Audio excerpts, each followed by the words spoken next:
¿Alguna vez les ha pasado que ustedes sospechan que alguna entidad, fantasma o lo que sea que ande por ahí manipuló de alguna manera sus aparatos electrónicos? Puede ser teléfono, celular, televisión o algo así. Y si lo sospecharon fue probablemente porque no le hallaron otra explicación más lógica, y déjenme decirles que eso sí pasa, sí pueden llegar a manipular aparatos eléctricos. Bueno, el día de hoy les voy a contar la historia de una señora a quien le vamos a llamar Elena.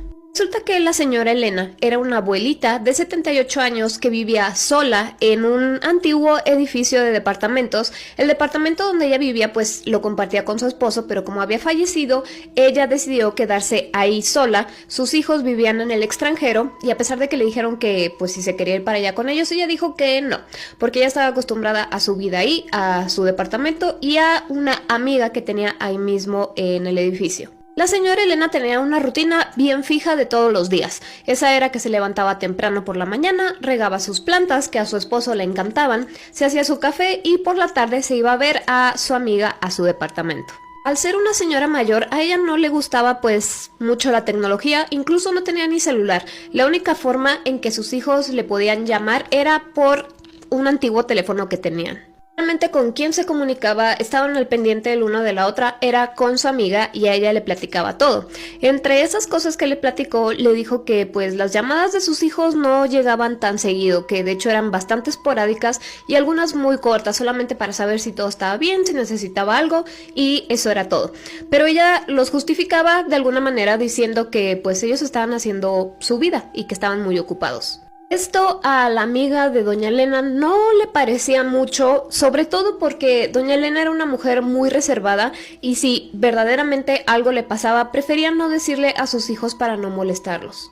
Con el paso de los meses, doña Elena comienza a sentirse un poco extraña. Se sentía mucho más cansada de lo normal, a veces se paraba y se mareaba, así que decidía volverse a acostar a dormir.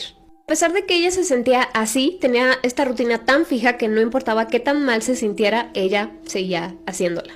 Como era de esperarse, sus hijos no se enteraron de esto. La única que se enteró fue su amiga.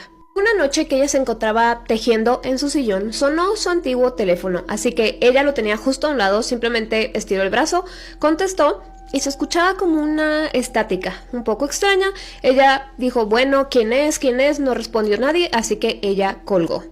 Le hizo extraño, pero dijo, bueno, a lo mejor alguien se equivocó, no reconoció mi voz y eso fue todo. Sin embargo, los siguientes días, este tipo de llamadas extrañas con solamente estática se repitieron. Pero con el tiempo se hacían más frecuentes. Al principio ella contestaba todas las llamadas pensando que alguna de ellas sería de sus hijos, pero al ver que no, algunas las contestaba y otras no. Las llamadas que ella decidía no contestar parecía que dejaban que sonara y sonara y sonara hasta que el mismo aparato cortaba la llamada.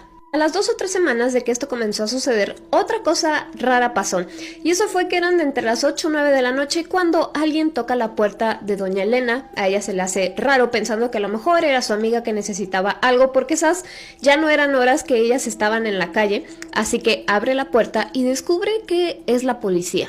El oficial le preguntó, señora, ¿usted hizo una llamada de emergencia? A lo que doña Elena contesta, no, yo no he llamado a nadie. Lo que el oficial le informó que, bueno, recibieron una llamada y que no se escuchaba nada, así que decidieron rastrearla y esa llamada daba directamente a su departamento. Así que le dijeron, mire, de todos modos no sabemos si alguien más llamó en su lugar o algo así que permítanos pasar, revisamos todo y si todo está en orden, pues nos vamos. Eso hicieron. Todo estaba en orden, se retiraron, pero antes de irse le dijeron, mire, si usted estaba llamando, o sea, haciendo estas llamadas falsas, le podemos poner una multa. Y ella dijo, es que yo no estoy llamando a nadie. Y los policías, como vieron que era una señora mayor y que, o sea, claramente no estaba haciendo bromas, simplemente se fueron. Después de que se fueron los oficiales, ella se sentó en su sillón de siempre, viendo su antiguo teléfono, lo descolgó, lo revisó, todo estaba normal para ella y no podía entender cómo era que se había hecho una llamada desde ahí, de su único teléfono que ella tenía casi ahí a la vista. Además de que estaba el hecho de que pues ella estaba recibiendo estas llamadas donde no se escuchaba nada. Se sintió un poco inquieta, un poco nerviosa, pero lo dejó pasar. Desafortunadamente por 2 semanas esta misma situación se repitió. Las dos cosas sucedían, tanto doña Elena recibía estas llamadas extrañas y la policía fue en 2 ocasiones más diciéndole lo mismo, usted realizó llamadas desde aquí y ella decía que no y que no. La última vez que fue la policía le dijeron, oiga, déjenos revisar su teléfono a ver si no tiene algún tipo de mal funcionamiento o esté programado para hacer este tipo de llamadas, porque no es posible que en 3 ocasiones diferentes nosotros hayamos venido y que no esté pasando nada. Y además las llamadas se estén haciendo de ahí adentro de su departamento. Lo revisaron y pues sí, era antiguo, de estos de disco, pero pues no tenía nada malo, el teléfono seguía funcionando muy bien, así que le dijeron, bueno, si puede cambiar el teléfono, cámbielo. Pero eso fue todo y ellos se retiraron. La amiga de doña Elena estaba sumamente preocupada por toda esta situación, ya que doña Elena pues estaba bastante nerviosa, le ofreció que se fuera de su departamento unos días, pero doña Elena no quiso. Una noche, mientras ella intentaba dormir, apenas se había acostado, el teléfono sonó nuevamente, y esta vez doña Elena no se levantó a contestar, lo dejó sonar y ella creía que había sonado mucho más de lo que podía dar línea a alguna llamada. Pero al esa llamada terminar, entraba otra y otra y otra. O sea, era bastante persistente, tanto así que ella decidió taparse los oídos e intentar dormir así. La mañana siguiente de este suceso, doña Elena se despertó sintiéndose peor que antes porque sentía una opresión en el pecho y a pesar de que ella se sentía mal, continuó con su rutina. Fue a visitar a su amiga, le platicó todo esto, ella le ofreció llevarla al hospital y ella no quiso, diciéndole que pues ella era fuerte ante cualquier adversidad y que no le iba a hablar a sus hijos porque no quería molestarlos, seguramente eso que sentía se le iba a pasar pronto. Esa misma noche hubo otra llamada a la línea de emergencias y cuando ellos vieron de dónde venía, dudaron un poco como en contestar, en ir a ver, porque era lo mismo que ya había ocurrido en 3 ocasiones diferentes, pero tratándose de una mujer mayor, decidieron, muy a su pesar, volver a ir a ver qué sucedía.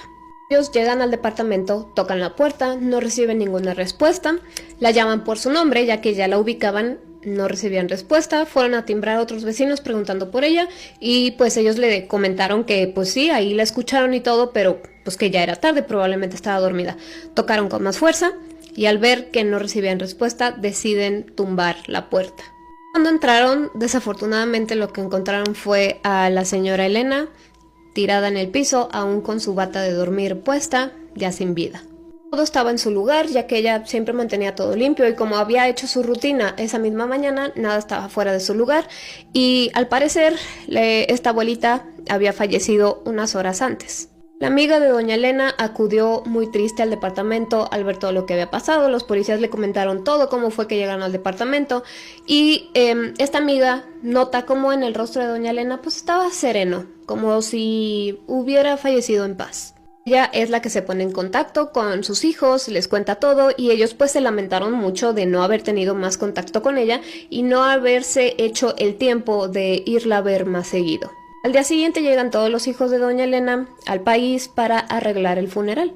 Después del funeral se van al departamento como para ver qué hacían con todas sus pertenencias y mientras estaban ahí el teléfono suena una vez más. Quien contesta es uno de los nietos mayores y cuando levanta la bocina no se escucha nada, ni siquiera estática, nada, puro silencio. Con lágrimas en los ojos cuelga el teléfono y lo desconecta, así que fue esa la última vez que este teléfono sonó. Ahora, por cómo sucedió todo, algunos de los hijos decidieron buscar entre los registros que había de llamadas que se hicieron desde aquí, como para saber más o menos a qué hora había pasado todo. Cuando solicitan estos registros y se los dan, resulta que no había ninguna llamada hecha a la línea de emergencias nunca. Entonces, no se pudieron explicar cómo es que los policías llegaron, cómo es que supieron que ahí estaba. No supieron, porque de la línea de aquí no se hizo ninguna llamada. La amiga de Elena piensa que estas llamadas, tanto que ella recibía como las que se hacían desde su supuesto número, era el esposo de Elena tratando de ayudarla porque él sí sabía de alguna manera que pues ella se estaba sintiendo mal y que no quería comunicárselo a sus hijos. Otros vecinos más decían, nah, yo no creo, más bien el teléfono estaba tan viejo que pues no estaba funcionando bien y eso era todo. Así que bueno, ¿ustedes qué opinan de esta historia? Digo, sí termina con algo bastante triste, pero bueno, la abuelita falleció en el lugar que ella quería estar, en su casa, con sus recuerdos, cerca de su amiga y con un rostro sereno, así que ¿qué creen ustedes que haya pasado? ¿Quién estuvo haciendo estas llamadas? ¿O quién era el que le hacía llamadas a ella? Tal vez algún intento de comunicarse con ella, no sé, pero bueno, yo como siempre los estoy leyendo.